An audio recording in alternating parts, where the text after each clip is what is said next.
Good evening mga Chigalabs at sa mga beshi kong expired. A night in my life tayo for tonight's video. Nga pala sinamahan kasi namin si Kuya Mateo, JM, papunta kami ng Calamba. Sa SM Calamba nga po pala yan. Kasi gustong gusto niya magkaroon ng electric guitar. Ayan nga pala yung birthday wish niya. Late ko lang siyang na-upload. Kasi sobrang busy niya sa school. Syempre kami din. Sobrang busy. Ang daming ganap. Tapos ayun na nga, sinamahan namin siya dahil gusto niya talaga ng electric guitar. Pangarap niya talaga yan. Alam mo naman yung batang yan. Sobrang talented. So as much as possible, hanggat kaya namin ibigay namin. Saka pinag-ipunan naman yan ng kanyang mami, hindi yan sa akin ha. Baka yung mga beshi kong expired yan, chat na naman ng chat at sabihin na nagdadamot ako. Hindi naman po ako madamot. Alam niya ng mga beshi kong kilala ako talaga. At FYI po, hindi pa naman po ako mayaman ha. Medyo nakakasama lang ng loob kasi yung iba, i-chat ka, tapos ganito ganyan, ang daming hinihingi sa okay lang naman po na magbigay kung meron, pero kung sobra-sobra, okay lang yun. Pero yung katulad yan, sponsored lang naman yan ng kanyang mami at the same time, pinag-ipunan niya ng batang yan. Siyempre, dahil nagbablog ako at kasama naman ako dyan, isasama ko na rin yan. Sayang rin naman kasi yan, diba? Kumbaga, content yan. Hindi naman ako para mambrag o magyawang gusto lang din naman namin mag-inspire ng tao na kahit papaano, kahit mahirap ang buhay at mga kamala ang bilihin, syempre, kailangan mo rin mag-ipon. Para kahit papaano, makuha mo yung gusto mo. Ganun lang naman yun, inuulit diba? Ko po, hindi po ako madamot. At mag-emote po kayo kung may million views ako at the same time, may million followers ako, saka kayo magsabing madamot ako, ha? Saka alam yung mga chikrabs na beshi ko at beshi kong expired, natutuwa lang kasi ako sa ganitong buhay. May kanya-kanya tayong trip at ito yung trip ko. Gusto ko, nakikita ko lahat yung ginagawa ko. Ever since gusto ko talaga nagbablog ako. So,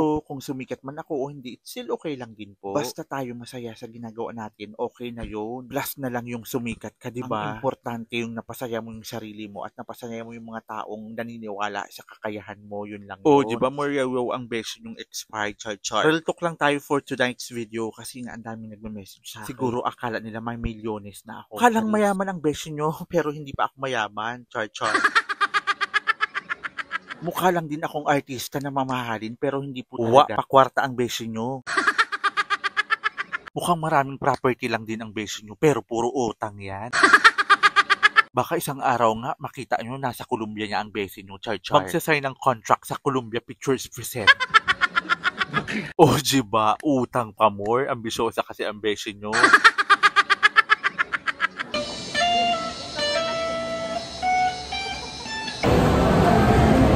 Yay!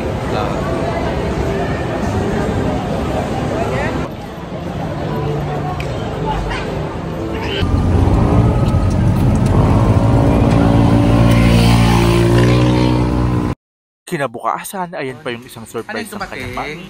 Amplifier ko! Patingin, amplifier mo. Wow! Ayan, magagamit mo ng electric guitar mo. Yes. Are you happy na? Yes, thank you very much. Thank you, Tito. Welcome! Ang dumi ng bahay. I used to be so good at planning things. Since I met you, I threw my plans away. Coffee at night and 10 a.m. champagne. We can spend